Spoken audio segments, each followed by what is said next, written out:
Okay, guys.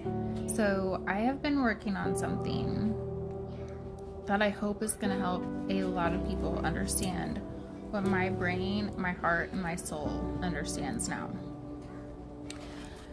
That is how to break generational curses.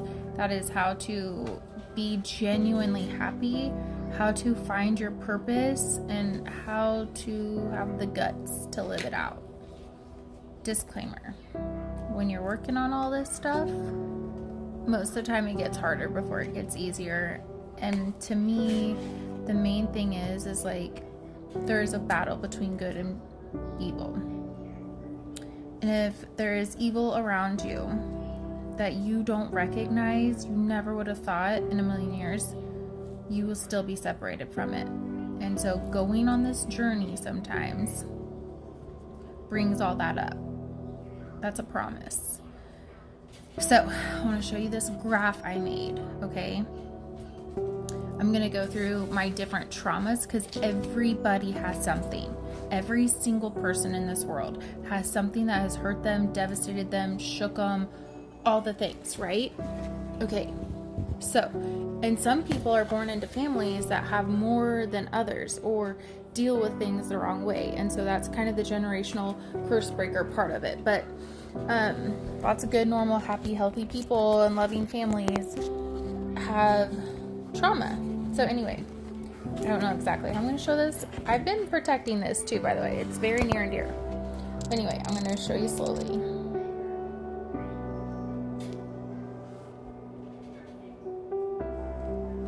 Okay, so what this is, down at the bottom, that's my ages of my life, okay? The middle line is trauma. All that red down there at the bottom is the way that the devil or darkness or evil or lack or what, you get it. That's how you handle trauma, is in the negative way, right? And it's natural. People do it all the time. Christians, everybody. And I'll show you mine. I have too, several times in different ways. And then up here is how you actually get on the other side of your trauma in a positive way, okay? So then I want to show you. So by the end of my life, see, I had a big struggle right there, back and forth. There was a battle, right? But then I actually healed and got all the way up here to love and purpose with God. So at the end of your life, literally either the devil wins or God wins. And that doesn't mean you're going to hell. That means the devil took up way too much of your life, ruined, stole years.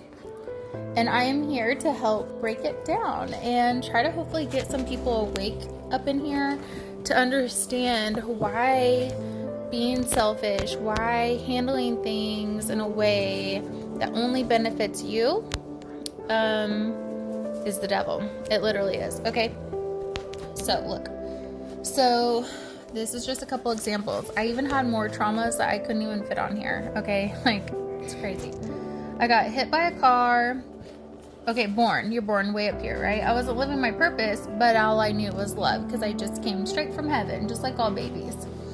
And then hit by a car, grandpa dies, parents divorce, started being molested, raped, almost kidnapped in Padre, robbed at gunpoint, homeless, trapped at gunpoint when I was pregnant with my oldest by his biological dad.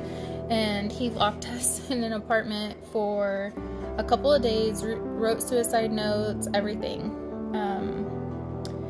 And the whole time I was just like trying to strategize to calm him down and make sure, like, I didn't know if he was really going to do it. Like, he was very unstable.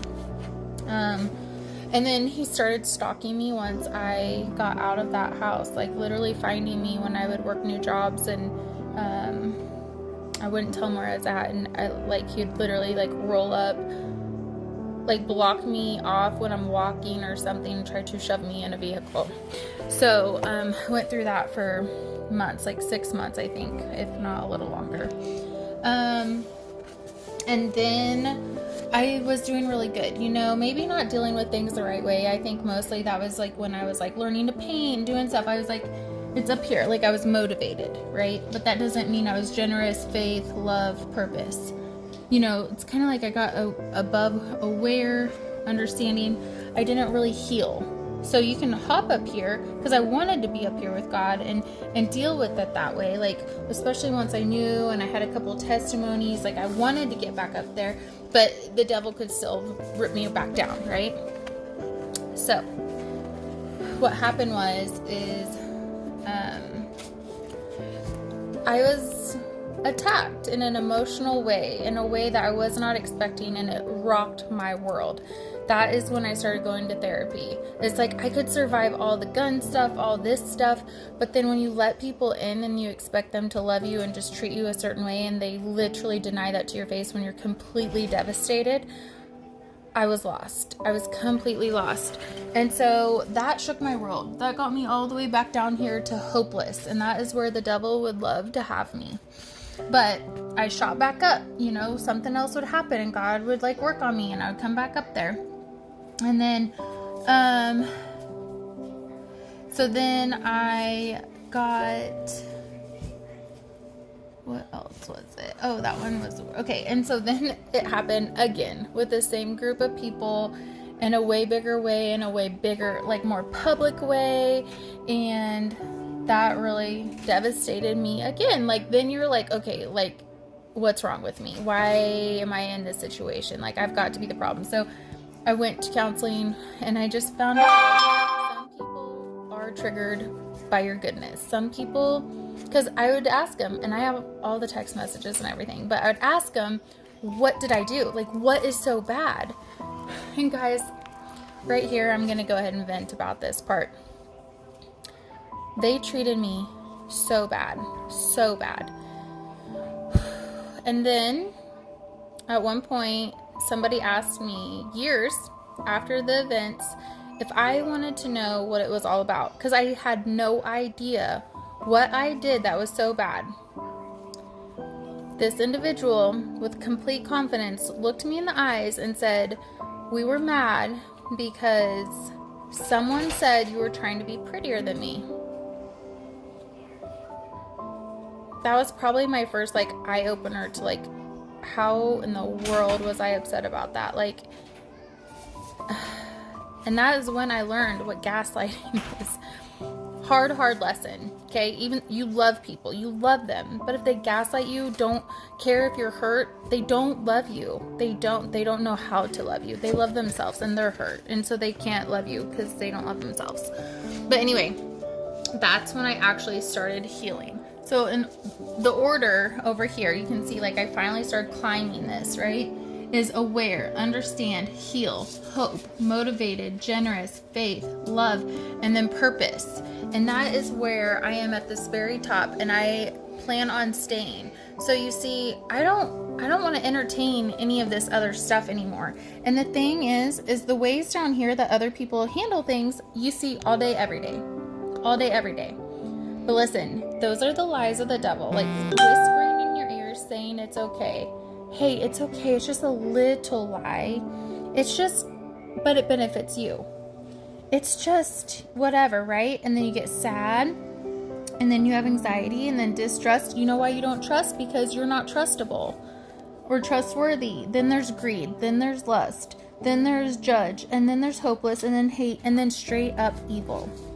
So you see, it goes down the line. But what I've learned is to get up here, I can't even hold hands with people that are down here. And if I'm up here handling life, up here, I literally cannot have a productive conversation with somebody that handles things like this. Even though I love them, even though I want to have a breakthrough, it's just not going to happen. I can't hold hands with them because then I can't reach all the way up there. So I have to be an example, and hopefully they'll follow suit. But if not, I'm not slowing down my life anymore.